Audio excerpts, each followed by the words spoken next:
Raha resaka manodidina ny fanatanjahantena eo anivon'ny tanora ihany koa tsika manomboka eto tamin'iny herinandro iny dia anisan'ny fihaonan'ireo mpanao fanatanjahantena eo anivon'ny boriboritany fahatelo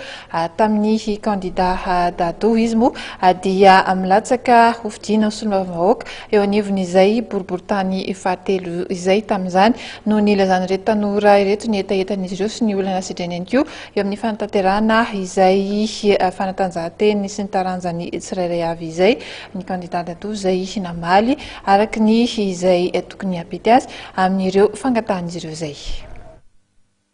Miaino, mijery, miasa ho anao izay tokoa nataon'ny kandida tsy miankina Fredy Andriambelo-Rajoelina nafantatra amin'ny anarana hoe Dado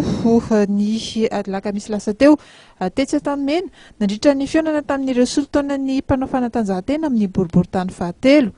Ny taranja aikido, judo, ny jiu-jitsu, karaté, taekwondo, ny baolina lavalava, ny basketball na ny aérobika sy ny tsipika nety be ihany koa no niarany tafataminy tamin'izany. Nararaotin'ireto tanora reto nizara tamin'ny kandida Dado ny olan'izy ireo sy ny faniriany.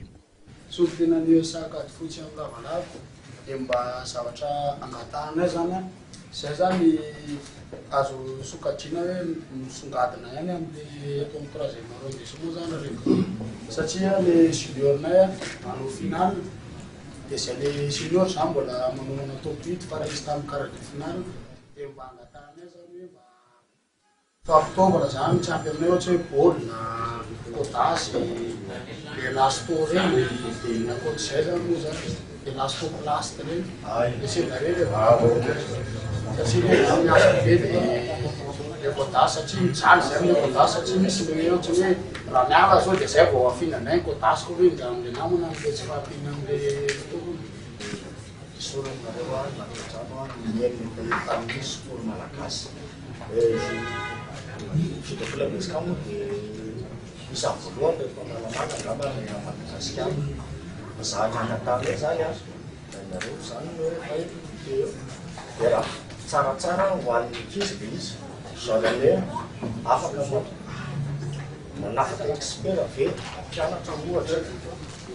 fiarahan-dasanay zany alohanao amin'ny judoko lebanesika dia anarany azy zay a jiu-jitsu a gratuit anay ny ankizy a manao jiu-jitsu a dia osabony anazy a manao judo rehefa asidily ankizy dia amanay maso ka le izy moa zany fitaizana no atao hoe tsaratsara raha mba misy zany a fanampina avy hatrany moa dia namaly azy ireo ity kandida ity ka nanambara fa atao daholo izay azo tanterahana rehetra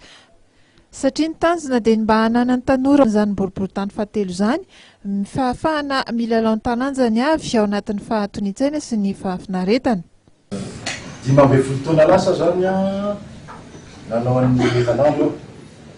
ny herinandro a association socio-culturelle et sportive zay zany raha resaka sport raha resaka sport zany a raha resaka tanora dia tena vonina anampy ok ahoana ny fomba anampiko anareo tsotra fotsiny le député zany a manana droit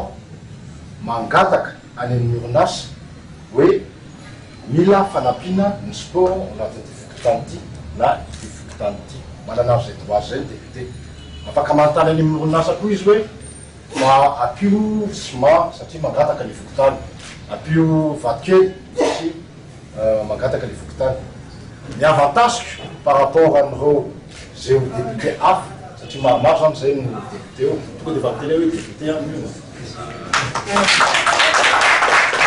Ny kandida Dado teo izay malina tsara ny tontolo ny fanatanjahantena izay satria izy dia efa nianika tanteraka tao anaty nandritra ny taona maro.